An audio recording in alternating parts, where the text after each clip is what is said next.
মই প্ৰাক্তন কেৰেলৰ পৰা কামতাপুৰ ৰাইজক আহ্বান জনাইছোঁ। আপোনালোকে যদি সঁচাকৈ কামতাপুৰ বিচাৰি আছে তেনেহ'লে আপোনালোকে অতি সোনকালে এই দালাল নেতাক বহিষ্কাৰ কৰি আপোনালোকে ঐক্যবদ্ধ হৈ আমি কামতাপুৰ সমাজ হিচাপে আমি কামতাপুৰ উদ্ধাৰ কৰিব লাগিব। আৰু এই চৰকাৰখনক আমি দেখুৱাই দিব বিচাৰিছোঁ যে চিলাৰাই কেনেকৈ কামতাপুৰ জয় কৰিছিল। এই চৰকাৰখনক যদি আমি চিলাৰায়ৰ দৰে দেখাব নোৱাৰোঁ তেতিয়ালৈকে এই চৰকাৰখনে আমাৰ যে কামতাপুৰৰ সমস্যা এই সমস্যাখিনি কেতিয়াও সমাধান নকৰে।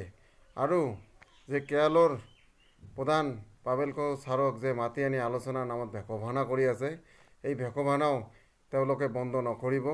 আৰু এই চৰকাৰখনক আমি তীব্ৰ ভাষাৰে ক'ব খুজিছোঁ, যদি 3 মাহ আমি সময় দিছোঁ চৰকাৰখনক, যদি 3 মাহ সময়ৰ ভিতৰত যদি চৰকাৰখনে কেৰালৰ প্ৰধান পাবেল ছাৰৰ লগত যদি আলোচনা সম্পূৰ্ণ নকৰে তেনেহ'লে আমি প্ৰাক্তন কেৰালা আৰু কামতাপুৰী ৰাইজ তথা গোটেইখিনি মিলি আমি হাতত বন্দুক তুলি ল'ম। আৰু ইয়াৰ কাৰণে এই চৰকাৰখনে দায়ী হ'ব, কেন্দ্ৰীয় চৰকাৰ তথা অসম চৰকাৰ।